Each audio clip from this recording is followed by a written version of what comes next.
کرنے والا ہے کہ کافر مسلمانوں کو دھوکہ دے رہے ہیں.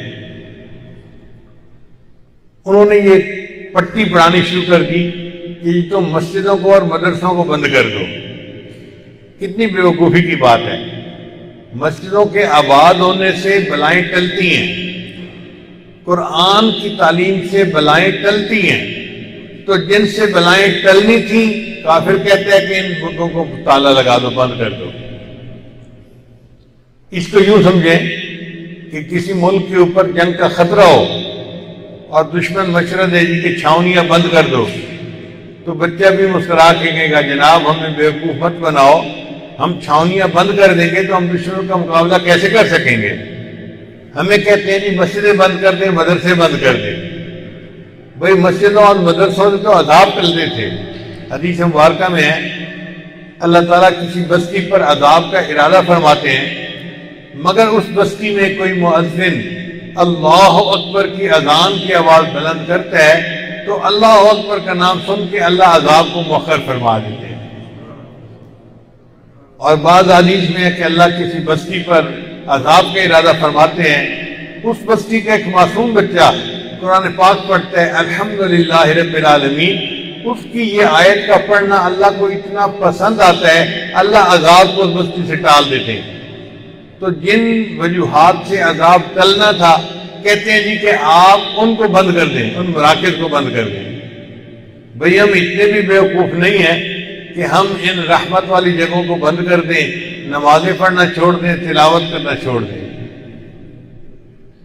نماز ایسا عمل ہے عین قتال کے وقت میں بھی معاف نہیں ہے. یعنی آپ اندازہ لگائیں کہ دو لشکر آمنے سامنے ہیں، دشمن تلوار لے کے، نیزے لے کے، تیر لے کے سر پہ کھڑا ہے. اس وقت اگر کوئی بندہ دشمن سے تھوڑا سا غافل ہو تو اس کی تو جان کا خطرہ ہے. شریعت کہتی ہے نہیں، تم اس حال میں بھی نماز نہیں چھوڑ سکتے. تم میں سے آدھے دشمن کا مقابلہ کریں اور آدھے پیچھے ہٹ کر نماز ادا کریں، پھر وہ آ کے لڑیں اور پہلے والے جا کے نماز پڑھیں.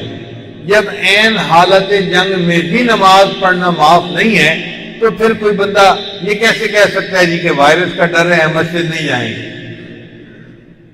ہمیں تو نمازیں پڑھنی ہیں اور اللہ کی طرف سے رجوع کر کے اللہ سے معافیاں مانگنی ہیں.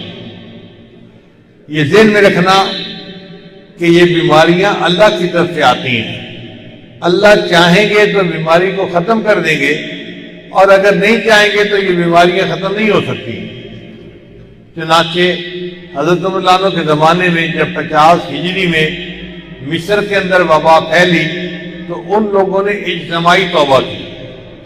کتابوں میں لکھا ہے کہ شہر کے لوگوں نے 3 دن روزے رکھے.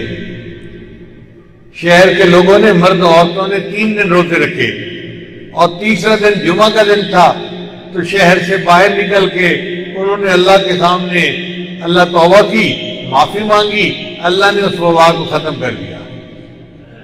ہمیں بھی چاہیے ہم اس موقع پہ اجتماعی طور پر توبہ کریں، گناہوں کو چھوڑنے کا عہد کریں، اللہ سے معافی مانگیں. اللہ اگر معاف فرما دیں گے تو یہ بیماری ختم ہو جائے گی.